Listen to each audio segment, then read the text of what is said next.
కాంగ్రెస్ ప్రభుత్వం ఏదైతే ఉద్యమకారులకు హామీ ఇచ్చిందో ఆ హామీని నెరవేర్చడానికి పోరాటం చేయమని వారు వినతి పత్రం ఇచ్చినారు. వారికి మేము విశ్వాసం కల్పిస్తున్నాం. జూలై 2వ తారీఖు నాడు హైదరాబాద్ మహానగరంలో ఉప్పల్ బగాయత్లో ఉన్న ప్రభుత్వ భూమిని మేము ఆక్రమించుకోబోతా ఉన్నాం. ఉద్యమకారుల కోసం భూ పోరాటం చేయబోతా ఉన్నాం. ఆ భూ పోరాటంలో నల్గొండ బిడ్డలందరూ కూడా, నల్గొండ ఉద్యమకారులందరూ కూడా తప్పకుండా తరలి రావాలి. ఈ ప్రభుత్వానికి బుద్ధి చెప్పాలని కూడా నేను కోరుతా ఉన్నాను. మరి మనం పెట్టుకున్నది ప్రధానంగా వ్యవసాయం మీద కాబట్టి వ్యవసాయం మీద మాట్లాడుకుంటున్నటువంటి సందర్భంలో ఇంతకుముందు నేను మీకు ఒక మాట చెప్పడం జరిగింది. 7.5 కోట్ల టన్నుల ధాన్యం పండితే 45 లక్షలు దళారీలు తినేసిండ్రు తరుగు పేరుతోనని. దాని విలువ 1066 కోట్ల రూపాయలుగా మరి తెలుస్తూ ఉన్నది. 1000 కోట్ల రూపాయలు రైతుల దగ్గర తిన్నటువంటి ఏకైక ప్రభుత్వం రేవంత్ రెడ్డి గారి ప్రభుత్వం. సిగ్గుపడాలి నిజంగా. అది కాకుండా ఈ లారీలు, ట్రాన్స్పోర్ట్లు, ఈ సుతిల్దారాలు, రైతులు, కూలీలు, ఆ పంటను తీసుకుపోయేటటువంటి ఖర్చంతా కూడా ఇంకొక 2000 కోట్లుగా లెక్క తెలుస్తూ ఉంది. అంటే 1266 కోట్ల రూపాయలు ఉల్టా రైతుల దగ్గరనే ఈయన కప్పం వసూలు చేసినటువంటి ముఖ్యమంత్రి గారు తక్షణమే మరి ఇది ఎట్లా చేస్తారు, రైతులకు ఏం భరోసా ఇస్తారో ఆన్సర్ చేయాలి. అన్నిటికన్నా ముందు మీరు వ్యవసాయ శాఖను ఒక్కసారి రివ్యూ చేయాలని ముఖ్యమంత్రి గారు నేను డిమాండ్ చేస్తూ ఉన్నా. మరి ఇక్కడ మా అన్నలందరూ చెప్పినట్టుగా ఈ యాప్ ఏదైతే పెట్టినరో యూరియా యాప్, దాంట్లో మొత్తం మోసమే ఉన్నది తప్ప ఇంకోటి ఏం లేదు. మొదలే వాళ్ళకి కావాల్సిన దగ్గర కావాల్సిన గోడౌన్లల్లో యూరియాలు బస్తాలు దాచుకుంటున్నారు. ఇక్కడ కూడా నిన్న మొన్న నల్గొండలో కూడా ఒక చిన్న ఇన్సిడెంట్ జరిగినట్టుగా మా దృష్టికి వచ్చింది. వాళ్ళ గన్మెన్ పేరు మీద ఒక 2 లారీల బస్తాలను తీసుకుపోయి గోడౌన్లో పెట్టుకున్నటువంటి నాయకుల పేర్లు కూడా మేము విన్నాం. పేర్లన్నీ చెప్తే బాగుండదని చెప్తలేం, కానీ ఈ రైతుకే లేనటువంటి సందర్భంలో రాజకీయ నాయకులు దూరి యూరియాను దొంగతనం చేయడం అంటే ఇది కేవలం కాంగ్రెస్లో చూసినాం తప్పితే ఇంకే ప్రభుత్వంలో కూడా ఇంత బరితెగింపు చూడలేదు.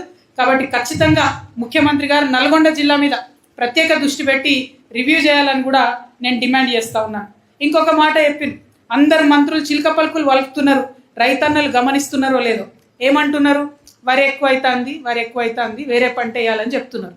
వేరే పంట వేయాలి, కరెక్టే. మృగశిర కార్తె వచ్చాయి. దీనికన్నా ముందు అధికారులు ఏం చేయాలి? పోవాలి, రైతులతో మాట్లాడాలి. ఏ పంట వేయాలి, మీరు ఈ పంట వేస్తే మేము దాన్ని ఏ ధరకు కొంటాము, దానికి వాడాల్సిన ఎరువులేంది, దానికి కావాల్సినటువంటి పరిస్థితి ఏంది, అన్నీ మాట్లాడాలి కదా. ఇంతవరకు ఏ జిల్లాలో కూడా అధికారులు పోలేదు, పంట మార్పిడి మీద రైతులతో చర్చించలేదు. కాబట్టి రైతన్నలు ఏం చేసిండ్రు? కార్తె రాగానే వాళ్ళు నార్లు పోసుకున్నారు, మళ్ళీ వరి పంటకే తయారవుతున్నారు. అంటే మళ్ళీ 4 నెలల తర్వాత మళ్ళీ ఇదే నల్గొండలో మనందరం మళ్ళీ ఇట్లనే రౌండ్ టేబుల్ పెట్టుకొని రైతులకి కష్టాలు ఏందని మాట్లాడుకునే పరిస్థితి ఉంటుంది. అంటే ఈ స్థితిని నివారించగలిగి ఉండి కూడా ప్రభుత్వం కనీసం మాట్లాడకుండా నిమ్మకు నీరెత్తినట్టు ఉండడం అంటే మళ్ళా వరే పండుతుంది, మళ్ళా 75 లక్షల టన్నులు కొనాల్సి వస్తుంది, మళ్ళా కిషన్ రెడ్డి, రేవంత్ రెడ్డి గారు ఇద్దరు ఒకరినొకరిని బద్నాం చేసుకుంటుంటారు, టైంపాస్ అవుతుంటుంది, చూస్తుంటాం. అంటే ఇది నివారించగలిగి ఉండి కూడా నివారిస్తలేరు. నిజంగా పంట మార్పిడి మీద ప్రభుత్వం సీరియస్గా ఉంటే ఇప్పటికన్నా రంగంలోకి దిగాలి. వ్యవసాయ శాఖ వాళ్ళు క్షేత్రస్థాయిలోకి వెళ్ళాలి, రైతులకు హామీ ఇవ్వాలి, ఏం పంట మార్చుకోవాలనో ఆ నాలెడ్జ్ ట్రాన్స్ఫర్ అన్నది చేయాలని చెప్పి నేను డిమాండ్ చేస్తూ ఉన్నాను. ప్రత్యేకించి నల్గొండలో అన్యాయం ఏంటంటే మన ఫ్లోరిసిస్ ఉన్నటువంటి ప్లేస్, బాగా ఫ్లోరైడ్ ఉన్నటువంటి ప్లేస్, కంప్లీట్గా డ్రింకింగ్ వాటర్ ప్రాజెక్టులు అన్నీ కూడా మొత్తం అడుగంటిపోయినటువంటి పరిస్థితి. ఒక పక్క డ్రింకింగ్ వాటర్ ప్రాజెక్టులకు మెయింటెనెన్స్ లేక తండాలలో కానీ గ్రామాలలో కానీ నీళ్ళు రాని పరిస్థితి.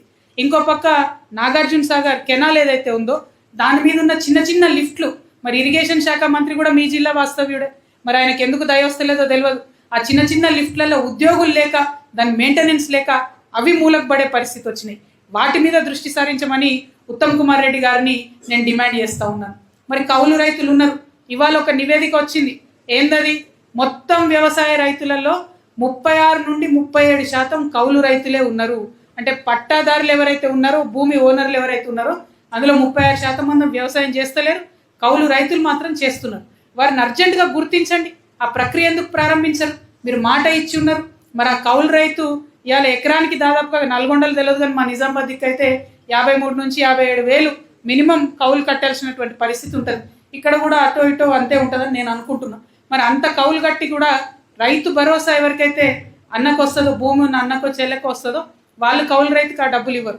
అంటే స్టార్టింగ్లో మొత్తం కౌలు రైతు కంప్లీట్గా ఆయన్నే పెట్టుబడి పెట్టుకోవాల్సిన పరిస్థితి ఉంటుంది. మరి రైతు భరోసా ఇస్తా అన్నటువంటి వారు మీరు ముందు గుర్తించండి కౌలు రైతులు ఎవరని చెప్పి నేను డిమాండ్ చేస్తూ ఉన్నాను. రెండవది, రైతు కూలీలను గుర్తిస్తామన్నారు. వాళ్ళ గురించి ఇంతవరకు ఒక మాట మాట్లాడలే. రైతు కూలీలకు 12,000 సంవత్సరానికి ఇస్తామన్నారు. వాళ్ళ గురించి మాట్లాడలేదు. వ్యవసాయాన్ని నరేగా స్కీమ్ని అనుసంధానం చేస్తామన్నారు. ఇలా గ్రామాల్లో కూలీలు దొరకనటువంటి పరిస్థితి ఉంది. ఓ పక్కనేమో బీజేపీ వాళ్ళు ఆ ఉన్న రైతు మొత్తం పథకాన్ని, నరేగా పథకాన్ని ఎత్తేసే ప్రయత్నం వాళ్ళు చేస్తున్నారు. అనుసంధానం కూడా చేయకుండా కాంగ్రెస్ పార్టీ మాట ఇచ్చి తప్పించుకొని తిరుగుతుంది. అంటే 1-2 కాదు, చెప్పుకుంటూ పోతే బోలెడన్ని బాధలు ఉన్నాయి, బోలెడన్ని కష్టాలు ఉన్నాయి.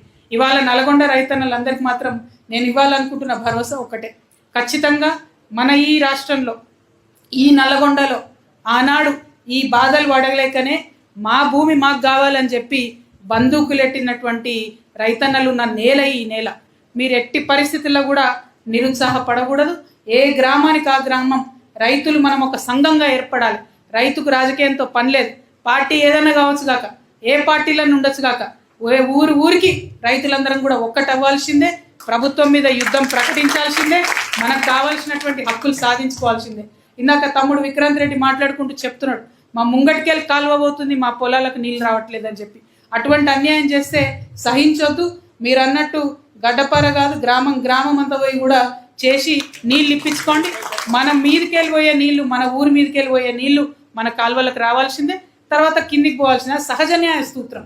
ఖమ్మం రైతులకు నీళ్ళు రావాల్సిందే, నల్గొండ రైతులకు కూడా నీళ్ళు రావాల్సిందే. కాబట్టి ఆ దిశగా షార్ప్నెస్ తోని ఉండి ఎక్కడికక్కడ రైతు సమస్యలను అడ్రస్ చేయవలసిందిగా నేను మీ అందరినీ కూడా, ముఖ్యంగా టీఆర్ఎస్ పార్టీ నాయకుల్ని అందరినీ రిక్వెస్ట్ చేస్తున్నా. మరి ఏ రౌండ్ టేబుల్ సమావేశమైనా కొన్ని తీర్మానాలు చేసుకోవాల్సి ఉంటుంది. కొన్ని తీర్మానాలు ఇక్కడ రాయడం జరిగింది. నేను వాటిని చదువుతాను, మీరు ఆమోదిస్తే ఈ రౌండ్ టేబుల్ తీర్మానాలుగా ఈ లేఖ ఈ జిల్లా మంత్రులకి, జిల్లా కలెక్టర్ గారికి, ముఖ్యమంత్రి కార్యాలయానికి కూడా పంపడం జరుగుతుందని చెప్పి ఈ సందర్భంగా తెలియజేస్తూ, మొట్టమొదటి తీర్మానం నల్గొండలో ఇవాళ చేస్తున్న రైతు సమస్యల రౌండ్ టేబుల్ నుంచి మొదటి తీర్మానం, రైతు డిస్కామ్ అనేది మాకు వద్దు. రైతు డిస్కామ్ అనేది మాకు వద్దు. అంగీకరించినట్టేనా? తర్వాత యూరియా యాప్ అనేది రద్దు చేయాలి. యూరియా యాప్ అనేది కంప్లీట్గా రద్దు చేయాలి. మూడవది, ఏదైతే రైతు భరోసా ఎగబెట్టిరో మీరు, బకాయి పడ్డ రైతు పెట్టుబడిని రైతులకు తక్షణమే వేయాలి. నాలుగవది, కౌలు రైతులను గుర్తింపు కార్డులు ఇవ్వాలి, వారికి పెట్టుబడి సహాయం ఇవ్వాలి. ఐదవది, రైతు కూలీలకు 12,000 సంవత్సరానికి ఏదైతే ఇస్తామన్నారో ఇమీడియట్గా ఆ హామీని నిలబెట్టుకోవాలి. ఆరవది, ముఖ్యమైనది, నకిలీ విత్తనాలు, నకిలీ పురుగు మందులు అమ్ముతున్నటువంటి షాపులపైన కఠినమైనటువంటి చర్యలు తీసుకోవాలి. ఏడవది, మూసీ కాలుష్య నివారణకు చర్యలు చేపట్టాలి. ఎనిమిదవది, జిల్లాలో ఉన్నటువంటి నిమ్మ, బత్తాయి, పత్తి రైతుల సమస్యలపై ప్రభుత్వం ప్రత్యేక దృష్టిని చేపట్టాలి. అదేవిధంగా చివరిది, రైతు సమస్యలపై ఉమ్మడి కార్యాచరణతో భవిష్యత్తు ఉద్యమాలను నిర్మించాలి. ఖచ్చితంగా నిర్మించుకుందాం. టీఆర్ఎస్ యాజ్ ఎ పార్టీ ముందడుగేసింది. రేపటి నాడు కలిసి వచ్చేటటువంటి అన్ని పార్టీలతో కూడా కలిసి క్షేత్రస్థాయిలో ఉద్యమిస్తాం. మీరు చూసిండ్రు, మేము మాటలకి ఆగము. సెక్రటేరియట్ ముట్టడైనా, నిన్న ఫీజుల నియంత్రణ మీద విద్యామండలి ముట్టడైనా, ఏ ఒక్క అంశాన్ని కూడా వదిలిపెట్టకుండా టైం బౌండ్గా, టార్గెటెడ్గా మేము ఉద్యమాలు చేస్తూ ఉన్నాం. కాబట్టి మాతో కలిసి రావాల్సిందిగా సిమిలర్ ఆలోచనలు ఉన్నటువంటి పార్టీలందరినీ కూడా మనస్ఫూర్తిగా ఆహ్వానిస్తూ ఉన్నాను. ఇక్కడ నల్గొండ జిల్లాలో ఉన్న మేధావులు, కవులు, రచయితలందరినీ కూడా నేను రిక్వెస్ట్ చేస్తూ ఉన్నాను. ఒక మంచి